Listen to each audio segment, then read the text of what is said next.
Pagkatapos nilang kumain ay dumiretso sila sa may hardin. Saka sila hinatiran ng tea. How's the company, son? Basag ni Daddy sa katahimikan. It's good, Dad. We closed the deal with a big client. We are preparing the contract. Magalang niyang sagot dito. You're doing great, son. So, kailan mo kami bibigyan ng apo? Nanlaki ang mga mata niya sa narinig. Dad! Napalakas ang boses niya. Don't shout at me, Juan Carlos. Madiin nitong saad.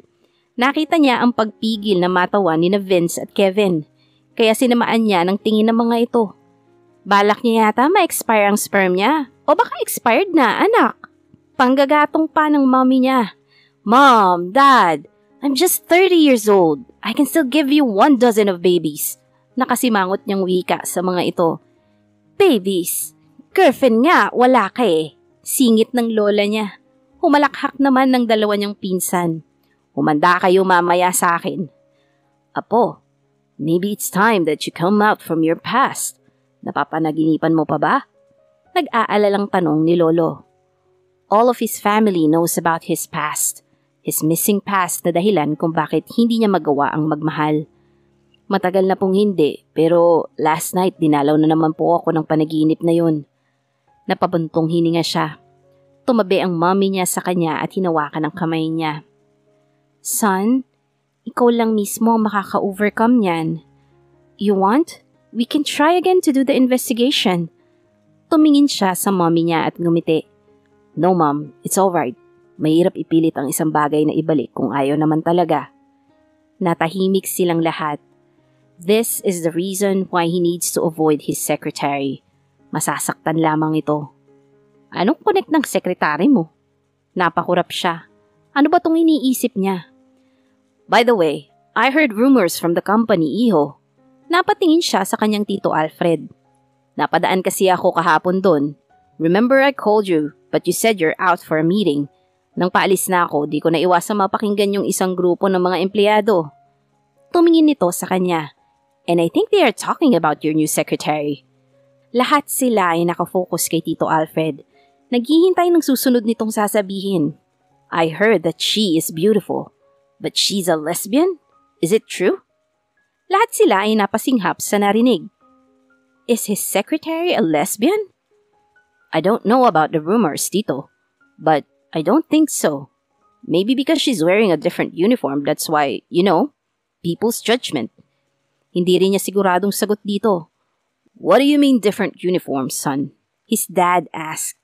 She's wearing the pants-style uniform instead of the skirt. Sagot niya. Oh, wow. Really, son? How does she look? Good? Bakas ang pagkamangha sa boses ng daddy niya. Not just beautiful, but sexy. Pero hindi niya sasabihin yun. Baka ano pang isipin ng mga ito. Kaya nagkibit-balikat na lang siya bago humigop ng tsaa. She's choosing to wear pants because she's driving a fucking big bike. Biglang singit ni Vince. Napamaang naman siya sa narinig at kita niya na ganun din ang mga kasama. She's really cool. Nakita ko yung motor niya. Ang ganda ng pagka-assemble at may pangalan pa. Sky is the name. Patuloy na kwento nito. I wanna meet her. Biglang wika ni Kevin. Ito ang pinakatahimik sa kanilang tatlo. Mas seryoso pa ito sa kanya, pero kapag bumanat, sigurado. Leave my secretary alone, Kevin. Biglang bigkas niya. Nakita niya ang mapangtuksong tingin ng lahat sa kanya. Sinasabi na nga ba niya eh. Why do I feel someone is being possessive here? Nakakalokong ngiti pa ni Kevin. Bigla siyang tumayo. I'm not. It's just that I need a secretary. Binuntis na nga nitong kapatid mo ang dati kong secretary. Pagtatanggol niya sa sarili. Oh, wala naman binanggit na pangalan si Kevin, iho. Why are you defensive? Singit ng lola niya na napakalawak din ng ngiti. Saka diba, sanay ka naman na paiba-iba ang secretary mo. Before, every other day you had a new secretary. Nakisali na rin si Daddy. Kevin, we don't mind if you also get married. We're more than happy. Sabat ni Tita Leila na may nanunuksong tingin din sa kanya. Whatever, bahala kayo. Didn't you hear she's a lesbian? Meaning hindi kayo talo, Kevin, kaya tigilan mo na, okay? Giit pa rin niya sa pinsan. The girl is interesting. My son is acting like, this is like someone catching his attention. Am I right, guys? Wika ng daddy niya. Sumang-ayon naman ang lahat dito. No! Hindi ako papatol sa isang lesbian. Hiyaw niya sa mga ito. Mas lalo lamang humalakhak ang mga ito nang marinig ang sinabi niya. Napasabunot siya sa sariling buhok. Why do you look so frustrated, Apo? I want to visit the company. Or, why not invite her here? Pagsulsul pa ng lolo niya sa mga ito.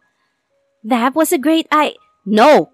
Putol niya sa sasabihin ng mommy niya. Leave my secretary alone. She's not interesting. She's just so annoying. She always makes me angry and she doesn't know how to respect me. I will fire her. Yeah. Better? Mahaba niyang litanya sa mga ito. Pero imbes na seryosohin siya ay mas lalo pang nagtawanan ng mga ito. Ano ba problema nila? Imbes patulan ay iniwan na niya ang mga ito. We can't wait to meet her. Narinig niya pa ang pahabol ng daddy niya. Shit! Shit! Sunod-sunod niyang mura habang paakyat. He knows his family at ito ang unang beses na nag-react siya tungkol sa isang tao, especially to a woman. Kahit sa ex-girlfriend niya ay hindi ganito ang reaksyon niya. I think I need to fire her. Or maybe do something to force her to resign. Yeah, that's a good idea. Napangiti siya sa pumasok sa kanyang isipan. Monday na naman bukas. Katamad. Reklamo ni Adriana habang nakasalampak sa carpet sa sala at kumakain ng ice cream. Nagsisisi ka na ba sa desisyon mo, ate? Biglang sulpot ni Miko na ikinagulat niya. Miko, wag ka nga nang gugulat. Gusto mo ba mamatay na ako? Inis niyang wika rito. Gulat lang, patay na agad. Ate, parang sira lang. Hoy! Hinampas niya ito sa braso. Ate mo ako respeto naman. Makatawag ka ng sira Sorry na. Yumakap ito sa kanya. Uy, group hug, sali ako. Patakbo na lumapit si Mickey at nakiyakap din. Ang baho nyo, saan ba kayo galing? Lumayo nga kayo sa akin. Pilit siyang kumakawala sa kambal. Tatawa-tawa naman siyang pinakawalan ng kambal. Nagbasketball, pampapawis. Tugon ni Mickey bago inagaw ang baso ng ice cream na kinakain niya. Nagpapawis o nagpapakyut sa mga chika babes? Sabay lang tumawa ang kambal. Ano magagawa namin kung tingin lang ay nahihimatay na sila? Pagyayabang ni Miko. At hinubad pa ang t-shirt nito. Nag-post pa na parang model. Totoo naman kasi ang sinasabi ng mga ito. They have the looks, matitipon ng katawan, matangkad, matangos na ilong, bilugan ng mga mata at kissable lips. Kaya minsan natatakot siya, baka mapikot ang mga ito. Oo na, kayo na talaga. Kayo na ang pinakamayabang na kambal. Ganting biro niya sa mga ito. Basta, huwag kayong mambubuntis muna. Ate! Sabay pang sigaw ng kambal. Oh, problema nyo? Inosente niyang tanong. Wala pa sa bokabularyo namin ang pag-aasawa at kung ano man niyang nasa isip mo. Saad ni Mickey na inubos na ang ice cream niya. Lapit na ako makatapos, ate. Pag-graduate ko, hanap agad ako ng trabaho. Tapos ikaw, mag-asawa ka na nun. Hirit pa nito. Narinig niya ang pagtawa ni Miko, kaya sinamaan niya ito ng tingin. Asawa? Boyfriend nga, wala siya. Pang-aasar ni Miko sa kanya. Kaya binato niya yung una na nadampot dito. Ngunit sinalo lamang nito. Sumeryoso ng tingin si Mickey sa kanya. Nakaharap na rin ito. Sa kanyang peripheral vision ay nakita niyang tumigil si Miko sa pagtawa at tumabi kay Mickey. How about your workmates? Meron ka na bang naging kaibigan? Pagsisimula ni Mickey. Ramdam niya ang kaseryosohan nito. Meron naman, tipid niyang sagot. Ate, kaibigan ang tinatanong ko at hindi basta office mate. Pagdidiin pa nito. Napabuntong hininga siya. Meron na nga ba siyang maituturing na kaibigan? It's been 20 years. It's time to let go and come out. At umpisahan mo sa pagkakaroon ng kaibigan.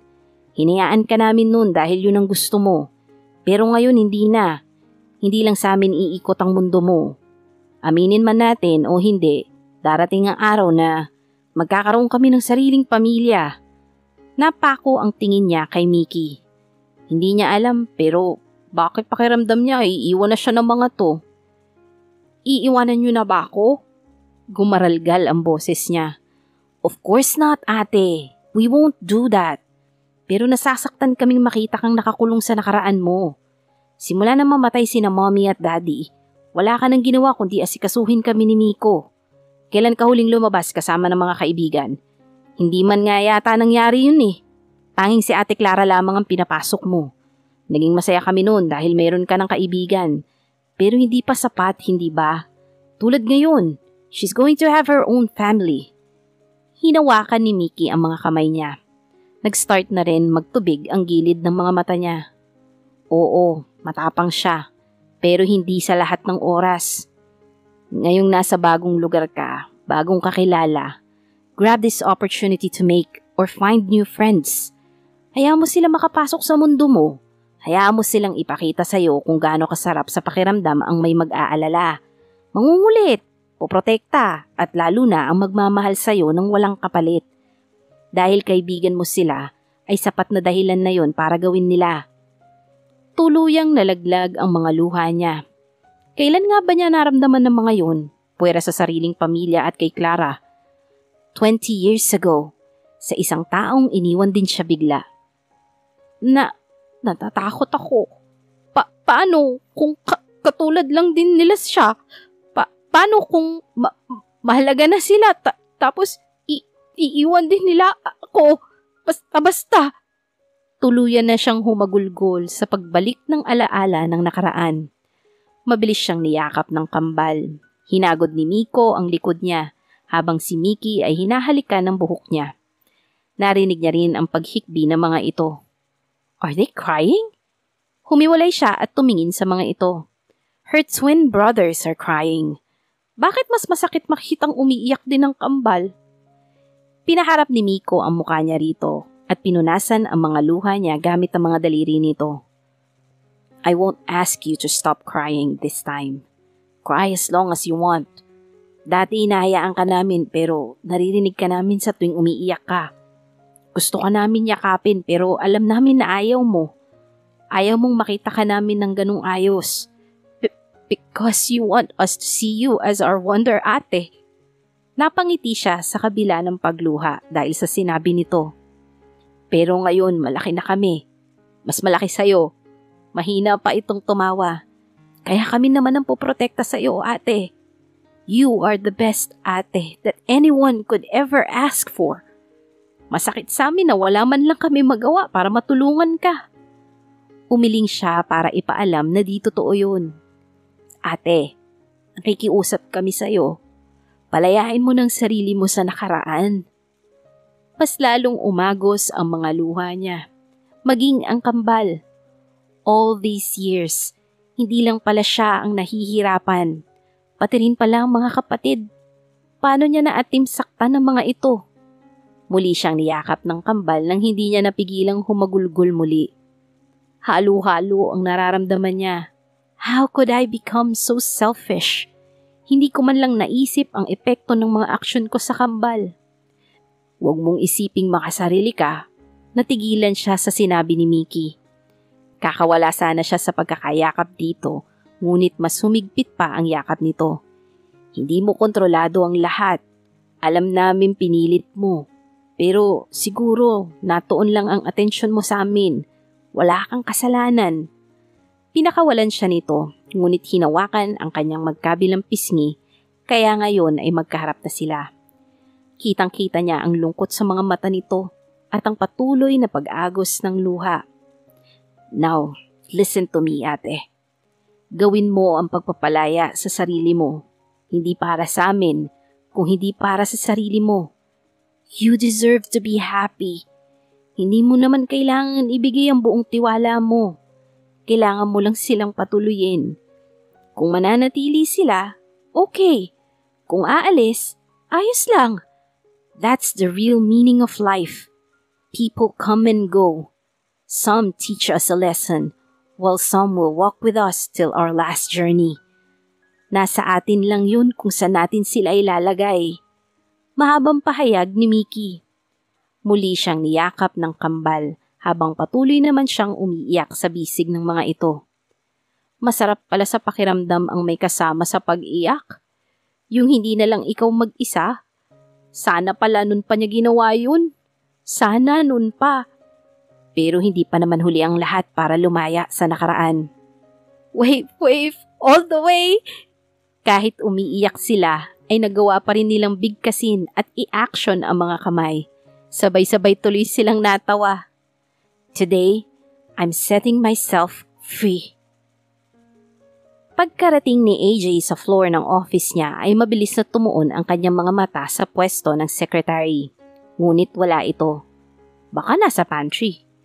Hindi niya alam pero gusto niyang masilayan ito. 2 days of not seeing her feels like his day is incomplete. Naipilig niya ang ulo dahil sa naisip. Avoid her. I need to avoid her. Pero iba ang ikinilos ng katawan niya dahil papasok na siya ngayon sa pantry. And there she was, standing while mixing something in a cup. Ni hindi man yata nito napansin ang pagdating niya. Nakatulala kasi ito. What are you doing? Mukhang nagulat ito dahil nabitawan nito ang tasa at tumilapon sa lapag. Ouch! Shit! Daing nito habang hawak ang kamay na natapunan din. Ngunit bigla rin itong yumuko at sinimulan ding pulutin ang mga bubog nang dumaing muli ito. Ouch! Nanlaki ang mga mata niya nang makitang dumudugo ang daliri nito kaya mabilis niya itong nilapitan. What the fuck are you doing? Inalalayan niya itong tumayo at inilayo sa may mga bubog. Let me see. Hinawakan niya ang kamay nito pero bigla ring nabitawan dahil tila may kuryenteng gumapang patungo sa kaibuturan niya. Mukhang naramdaman din ito yun. Isang pagkakamali ang pag-angat niya ng tingin dahil matiim itong nakatitig sa kanya. Kaya nagkasalubong ang kanilang mga mata. Tila may sariling isip ang mga mata dahil hindi niya maalis ang tingin dito. Kita niya ang pagkislap ng mga mata nito. Pero may nakatagong kalungkutan. Hindi niya alam kung ilang minuto silang nagtitigan. Pero wala siyang pakialam. Ngayon lang siya nakaramdam ng kapanatagan habang nakatitig sa mga mata nito. Kasing itim ng gabi ang mga mata nito na tila nangangako ng isang mapayapang sandali. You have green eyes. So beautiful. Nabalik siya sa sarili nang marinig itong nagsalita. Agad niyang iniwas ang tingin dito. Just call someone to clean that fucking mess you made and go to the clinic to check your wound, Miss Montecillo. Pasigaw niyang utos dito. He needs to do it to hide the reaction of his heart. Mabilis niyang iniwan ito at nagtungo sa kanyang opisina. Pagkasara niya ng pinto ay napahawak siya sa kanyang dibdib. What the heck is wrong with me? Why is my heart beating so fast? She even admired my eyes. Why do I feel flattered? Why do I feel like I've already heard it before? And the recognition I saw in her eyes. Ang dami niyang tanong, pero wala naman siyang makuhang sagot. Napasabunot siya sa kanyang buhok. Nang maalala ang lagay nito ay mabilis siyang tumawag ng taong maglilinis sa pantry at tumawag na rin siya sa clinic to check his secretary. Dahil kanina nang iniwan niya ito ay tila wala pa rin ito sa sarili. Ano bang pinag-iisip nito at tila ang laki ng problema? Natauhan si Hadriana nang may pumasok na janitor. Hindi pa naman siya tumatawag sa mga to. Ma'am, tumawag po si Mr. Fonteverde dahil may kailangang linisin daw po. Wika nito sa kanya. Nakita niyang natigilan ito nang magawi ang tingin sa kanyang kamay. Oh shit! Bakit tila nawalan ako ng pakiramdam? Ouch! Hindi niya napigilang daing nang bigla na lamang sumagi ang kirot at hapdi ng kanyang daliring na sugatan. Ma'am, ayos lang po kayo? Samahan ko na po kayo sa klinik. Namamaga at dumudugo na po kasi ang kamay niyo. Bakas ang pag-aalala sa boses nito. Bago pa siya makasagot dito, ay pumasok na ang isang nurse? Nagtataka siyang tumingin dito. Ma'am, lika po para magamot ng sugat niyo at baka ma-impeksyon pa po yan. Wika nito at inalalayan siyang maupo. Nanatili sila sa loob ng pantry habang yung janitor ay nagsimula ng linisin ang nabasag na tasa.